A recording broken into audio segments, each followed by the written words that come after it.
Realme and Oppo equaliser setting. नमस्कार दोस्तों, स्वागत है आप सभी का तिकराज यूट्यूब चैनल पर। तो दोस्तों, आज के इस वीडियो पर मैं आपको बताऊंगा कि आप कैसे इक्वलाइजर सेटिंग कर सकते हैं अपने डिवाइस पर। ठीक है। तो इक्वलाइजर सेटिंग दोस्तों क्या है? जब भी दोस्तों आप कोई म्यूज़िक प्ले करते हैं अपने डिवाइस पे, तो उसके थ्रू आप अपने मोबाइल पे जो बेस वगैरह है, जो गाने का बेस है, उसको आप इंक्रीज़ कर सकते हैं, बेस्ट अच्छा कर सकते हैं।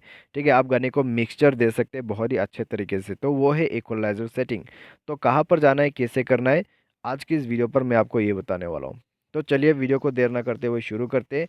वीडियो शुरू करने से पहले अगर आपने चैनल को सब्सक्राइब नहीं किया है तो सब्सक्राइब करके बेल आइकन को क्लिक जरूर करें।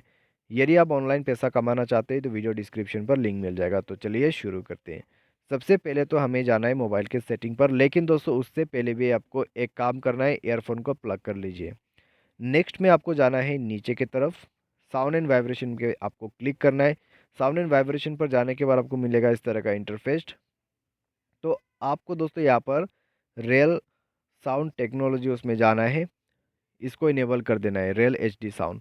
उसके बाद आपको यहाँ पर कस्टम मोड मिलेगा। मोड चेंज करने के लिए आपको यहाँ पर क्लिक करना है कस्टमाइजेशन पर, और उसके बाद default, pop, rock, country, jazz, classical, metal, blues, hip hop, dance, electronic and custom. तो ये सब आप सेट कर सकते हैं।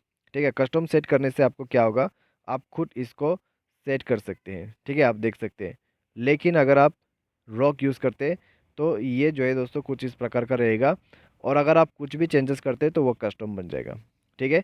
तो इस प्रकार से दोस्तों आप जो है यहाँ पर यूज़ कर सकते हैं आपका इक्वलाइज़र। तो आपको जितना आता है आप उतना यहाँ पर सेट कर सकते हैं। ठीक है। तो इससे आपको काफ़ी म्यूज़िक काफ़ी अच्छा जो है म्यूज़िक पे इफ़ेक्ट मिल जाएगा। तो आज के इस वीडियो पर दोस्तों बस इतना ही। Thanks for watching.